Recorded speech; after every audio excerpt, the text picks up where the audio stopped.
CIC کی جانب سے کینیڈین امیگریشن کے آئندہ درخواست دہندگان کے لیے کینیڈا کی قومی زبان یعنی انگلش یا فرینچ میں عبور ہونے کا ثبوت مہیا کرنے کی شک 18 سے 54 سال تک کی عمر پر لاگو ہوگی۔ کینیڈا میں معاشی بنیاد پر مستقل رہائش حاصل کرنے والے تارکین وطن میں سے زیادہ تر کینیڈین ایکسپیرینس ویزا امیگریشن کے تحت درخواستیں جمع کرواتے ہیں۔ اس پروگرام سے ٹیمپریری فارن ورکرز اور انٹرنیشنل اسٹوڈنٹس جن کا کینیڈا میں کام کرنے کا تجربہ ہے کہ کینیڈین شہریت حاصل کرنے کا عمل زیادہ تیز ہوا ہے۔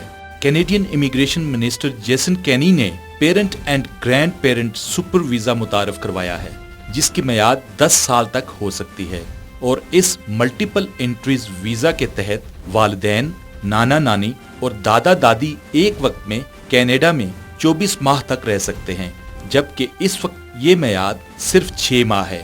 Parent and grandparent super visas 1 دسمبر 2011 سے جاری کرنے شروع کیے جائیں گے اور درخواست وصول ہونے کے 8 ہفتے کے اندر ویزاز جاری کرنے کے انتظامات کیے گئے ہیں۔ کیوبیک امیگریشن منسٹر کیتھ لین ویل نے اعلان کیا ہے کہ کیوبیک میں ریکارڈ سطح پر تارکین وطن کو ویزے جاری کرنے کا کام چلتا رہے گا۔ 2012 کے آخر تک 51,200 سے 53,800 نئے ویزے جاری ہوں گے اور 2013-2014 میں بھی اتنے ہی ویزے جاری ہونے کا امکان ہے۔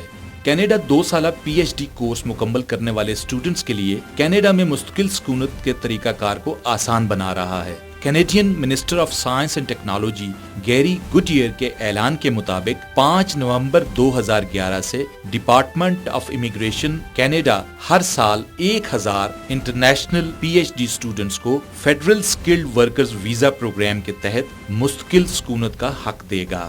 کینیڈا کی بارڈر ایجنسی نے 3 درجن سے زائد کیسز کرمینل انویسٹیگیشن کے لیے اوپن کیے ہیں۔ یہ یقین کیا جا رہا ہے کہ ایک بڑی تعداد میں fake spousal sponsorship visa application China اور انڈیا سے داخل کی جاتی ہیں۔ حال ہی میں ایک بڑی تعداد میں چائنا سے داخل کی گئی درخواستیں مسترد کر دی گئی ہیں۔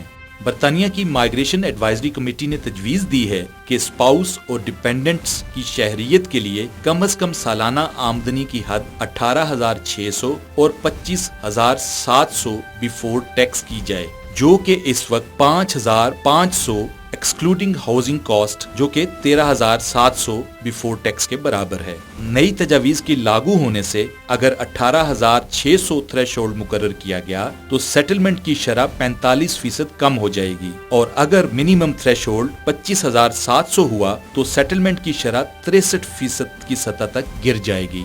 14 نومبر 2011 سے برطانیہ کی شارٹیج آکوپیشن لسٹ سے secondary education biology teachers, speech and language therapist, pharmacist, orthoptist, veterinary surgeons اور آرکیسٹرل میوزیشنز خارج کر دیے گئے ہیں، جبکہ actuaries, high integrity pipe welders, environmental scientist اور جیو کیمسٹ کو شامل کر لیا گیا ہے۔